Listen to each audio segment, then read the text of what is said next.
한국에서 수천 명의 당뇨병 환자를 10년 이상 치료해온 저로서 가장 걱정스러운 것은 혈당도 아니고 체중도 아닙니다. 가장 두려운 일은 밤 10시부터 새벽 6시 사이에 일어나는데 거의 아무도 그것을 눈치채지 못합니다. 한국국립보건원이 수행한 한국인 유전체 역학 연구에 따르면 서울차이과학대학교 연구진이 8,000명 이상의 사람들을 14년 동안 추적 관찰했습니다. 결과에 따르면 잘못된 수면 습관을 가진 사람들은 올바른 시간에 올바른 방식으로 자는 사람들에 비해 제2형 당뇨병 발병 위험이 현저히 높은 것으로 나타났습니다. 더욱 우려스러운 점은 영향을 받은 사람들 중 대부분이 자신이 잘못 자고 있다는 사실을 전혀 몰랐다는 것입니다. 이것들은 낯선 실수가 아닙니다. 50세 이상 한국인의 일상에서 매우 익숙한 습관들입니다. 그중 한 가지 실수, 바로 침실 온도와 관련된 네 번째 실수는 새벽 3시에 인슐린에 어떤 영향을 미치는지 이해하기 전까지는 당뇨병과 전혀 관련이 없어 보입니다. 60세 이후 수면이 더욱 중요한 이유, 5가지 구체적인 실수를 살펴보기 전에 60세 이후 몸에서 어떤 변화가 일어나기에 수면이 당뇨병 위험과 관련하여 생사를 가르는 의미를 갖게 되는지 이해하셔야 합니다. 여러분의 췌장을 오랫동안 사용해온 배터리에 비유해 보십시오. 아직 작동은 하지만 예전만큼 에너지를 저장하지는 못합니다. 젊었을 때는 며칠 밤 잠을 제대로 못 자도 몸이 버틸 수 있었습니다. 췌장이 인슐린 분비를 늘려 혈당을 안정적으로 유지시켜 주었습니다. 하지만 60세 이후에는 그 저장 능력이 점점 고갈됩니다. 노인의학 연구 데이터에 따르면 건강한 60세 이상 성인에서 인슐린 생산 효율은 젊었을 때에 비해 약 30에서 40% 감소합니다. 더욱 걱정스러운 점은 수면 부족이 인슐린 분비량을 줄일 뿐만 아니라 몸의 세포들이 인슐린에 저항하게 만든다는 것입니다. 밥을 지어 놓았는데 온 가족이 먹으려 하지 않는 것처럼 포도당은 혈액 속에 머물다가 세포 안으로 들어가지 못합니다. 수년에 걸쳐 이것이 쌓이면 바로 제2형 당뇨병이 형성되는 기반이 됩니다. 함께 각각의 실수를 살펴보겠습니다. 이 중 적어도 하나는 여러분이 매일 밤 아무것도 모른 채 하고 있다고 확신합니다. 첫 번째 실수, 건강에 좋다고 생각해서 너무 일찍 잠자리에 드는 것. 첫 번째 실수는 완전히 역설적으로 들리는데 바로 너무 일찍 잠자리에 드는 것입니다. 많은 분들이 바로 이렇게 생각하실 겁니다. 선생님, 저는 어릴 때부터 일찍 자고 일찍 일어나는 것이 건강에 좋다고 배웠어요. 그것이 완전히 틀린 말은 아니지만 절반만 맞는 말입니다. 아무도 말해주지 않는 더 중요한 부분은 몸의 자연스러운 생체 리듬에 맞는 시간이 따로 있다는 것입니다. 2021년 스탠퍼드 대학교 수면의학센터의 한 연구에 따르면 밤 8시 30분 이전에 규칙적으로 잠자리에 드는 노인들은 밤 9시 30분에서 10시 사이에 잠자리에 드는 사람들에 비해 공복 혈당 수치가 현저히 높았습니다. 이유는 멜라토닌에 있습니다. 수면을 조절하는 이 호르몬은 몸에서 밤 9시에서 10시 사이에 가장 강하게 분비됩니다. 이 자연스러운 시점 이전에 억지로 잠을 자려 하면 자연스러운 생체 리듬을 거스르는 것입니다. 이것은 한국 노인들에게 매우 흔한 일입니다. 60세 이상의 어르신 중 상당수가 특히 해가 일찍 지는 겨울철에 저녁 7시나 7시 30분에 잠자리에 드는 습관이 있습니다. 건강을 챙기고 있다고 생각하지만 실제로는 멜라토닌과 인슐린 사이의 협력을 방해하고 있는 것입니다. 이 두 가지는 전통 무용을 추는 한 쌍처럼 박자가 맞아야 비로소 제대로 작동합니다. 해결책은 무엇일까요? 지금 저녁 7시에 잠자리에 든다면 매주 15분씩 서서히 늦춰 밤 9시 30분에서 10시 사이에 도달할 때까지 조금씩 바꿔나가십시오. 여러분의 췌장이 고마워할 것입니다. 두 번째 실수, 침실 온도가 너무 따뜻한 것. 이것이 두 번째 실수인데 데이터를 보기 전까지는 당뇨병과 아무 관련이 없어 보입니다. 한국인들은 특히 가을과 겨울에 온돌이나 냉난방 시스템으로 침실을 따뜻하게 하는 습관이 있습니다. 많은 분들이 26에서 28도씨의 방에서 잠을 잡니다. 바로 이것이 문제입니다. 미국 국립당뇨병 소화기 신장질환연구소가 2018년에 실시한 연구에 따르면 약 18에서 19도씨의 서늘한 방에서 잠을 잔 사람들은 24에서 25도씨에서 잠을 잔 사람들에 비해 인슐린 민감도가 25%까지 향상되었습니다. 25%, 오직 방온도를 조절하는 것만으로 이런 결과가 나타난 것입니다. 그 메커니즘은 다음과 같습니다. 방이 너무 따뜻하면 몸은 신진대사가 완전히 재정비되는 깊고 회복적인 수면 상태에 결코 도달하지 못합니다. 또한 서늘한 온도는 갈색 지방을 활성화시킵니다. 갈색 지방은 배에 쌓이는 흰색 지방과는 전혀 다른 종류로 실제로 혈당 조절을 돕고 잠자는 동안 에너지를 소모합니다. 침실의 이상적인 온도는 18에서 20도씨입니다. 전기 요금이나 추위가 걱정되시는 분들도 있겠지만 매달 드는 당뇨 약값과 비교해 보십시오. 필요하다면 얇은 속옷을 하나 더 입고 주무시되 침실은 필요하다고 생각하는 것보다 더 시원하게 유지하십시오. 세 번째 실수. 밤에 여러 번 깨는 것을 노화의 당연한 현상으로 여기는 것. 세 번째 실수는 많은 분들에게 해당됩니다. 화장실을 가기 위해 밤에 3번, 4번, 5번 깨면서 이것이 그냥 나이 드는 것이라고 스스로에게 말하는 것입니다. 물론 노인들이 야간에 화장실을 더 자주 가는 것은 맞습니다. 하지만 밤에 3번 이상 깬다면 이것은 더 이상 방광만의 문제가 아닙니다. 이것은 인슐린 저항성의 증상인 동시에 원인이기도 합니다. 깰 때마다 밝은 불을 켜면 몸은 즉시 스트레스 호르몬인 코르티솔을 분비합니다.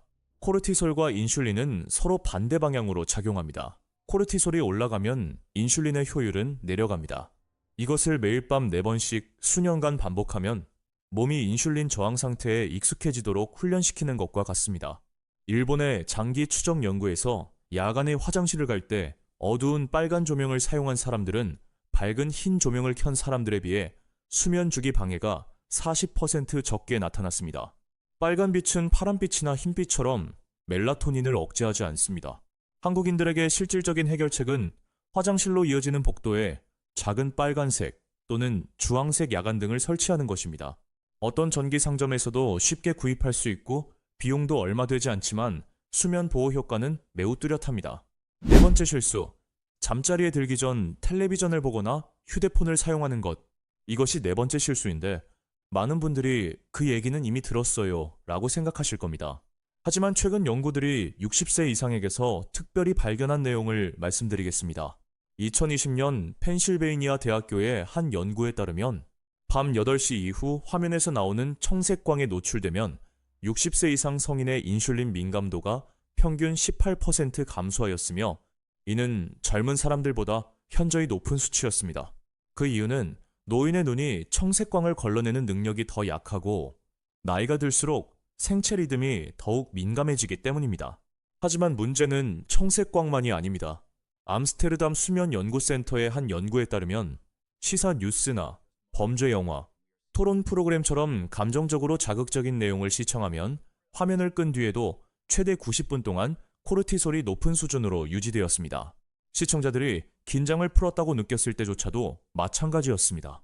많은 한국인들이 밤 9시 저녁 뉴스를 보고 바로 잠자리에 드는 습관이 있습니다. 매우 흔한 습관이지만 실제로는 코르티솔의 무거운 짐을 그대로 안고 침대에 드는 것입니다. 이호성 선생님에게는 간단한 원칙이 있습니다. 잠들기 1시간 전은 무거운 정보를 더 받아들이는 시간이 아니라 즐거운 여정을 준비하는 시간으로 여기십시오. 대신 잔잔한 음악을 듣거나 책을 읽거나 자녀나 손주들과 즐거운 대화를 나눠보십시오. 저녁에 좋아하는 프로그램을 포기할 수 없다면 녹화해 두었다가 아침이나 오후에 보십시오. 여러분의 췌장은 시즌 마지막 화에 관심이 없습니다. 방해받지 않고 제대로 일할 수 있는 환경만을 원할 뿐입니다. 5번째 실수. 하루 종일 물을 적게 마시다가 자기 전에 한꺼번에 많이 마시는 것. 5번째 실수는 모순처럼 들리지만 매우 흔합니다. 하루 종일 물을 충분히 마시지 않다가 자기 전에 한꺼번에 많이 마셔서 보충하는 것입니다. 2019년 유럽 당뇨병 연구소의 한 연구에 따르면 만성적인 경미한 수분 부족, 즉 최적 수준보다 1에서 2%만 부족해도 인슐린 기능이 최대 20%까지 저하될 수 있습니다. 혈액이 더 걸쭉해져 인슐린이 세포에 접근하기 어려워집니다. 평평한 바닥 대신 모래사장에서 카트를 밀려고 하는 것과 같습니다. 문제는 하루 종일 물을 적게 마시다가 밤 9시 30분에 300에서 400ml의 물을 한꺼번에 마셔서 보충하려 한다면 세 번째 실수인 밤새 여러 번 깨는 함정에 스스로 빠지는 것입니다. 그럴 때마다 코르티솔이 올라가고 깊은 수면이 방해받습니다. 50세 이상의 한국인들은 식사 때 국이나 김치, 국물, 녹차를 마시는 습관이 있지만 일상에서 직접 물을 챙겨 마시는 경우는 드뭅니다. 이것이 이 연령대의 많은 사람들이 자신도 모르는 사이 만성적인 수분 부족 상태가 되는 이유입니다. 세심하면서도 효과적인 해결책은 하루 수분 섭취의 대부분을 기상시간부터 저녁 6시까지 섭취하는 것입니다. 이효성 선생님은 기상 후 30분 이내에 물 한 잔을 마시고 이후 2시간마다 규칙적으로 마시되 저녁 식사 전까지 6에서 8잔을 목표로 하도록 권장합니다. 저녁 식사 후에는 목이 마를 때 조금씩만 마시고 한꺼번에 많이 마시지 마십시오. 몸은 집 앞의 작은 텃밭과 같습니다. 아침에 해가 뜰 때 물을 주면 식물이 잘 흡수하지만 밤늦게 물을 주면 그냥 고여서 뿌리만 상하게 됩니다. 7.1. 실천 계획. 지금부터 단계적으로 변화를 시작할 수 있는 간단한 7일 계획을 알려드리겠습니다. 1차와 2일차에는 수면 시간에 집중하십시오. 지금 저녁 7시나 7시 30분에 잠자리에 든다면 생체 리듬에 맞는 밤 9시 30분에서 10시 사이에 가까워지도록 매주 15분씩 서서히 늦춰가십시오. 3일차와 4일차에는 침실 온도를 18에서 20도씨로 조정하십시오. 온돌 바닥 난방 시스템을 사용하신다면 강도를 줄이고 필요하면 따뜻한 옷을 더 입으십시오. 단, 방 안의 공기는 더 시원하게 유지해야 합니다. 5일차와 6일차에는 화장실로 가는 통로에 빨간색 또는 주황색 야간 등을 설치하고 낮 동안의 수분 섭취 일정을 시작하십시오. 오전 8시, 오전 10시, 오후 12시, 오후 2시, 오후 4시, 오후 6시에 물 마실 것을 잊지 않도록 휴대폰 알림을 설정하십시오. 7일차에는 취침 2시간 전부터 텔레비전과 휴대폰을 완전히 끄십시오. 대신 그 시간을 독서나 가벼운 운동 또는 가족과의 대화에 활용하십시오.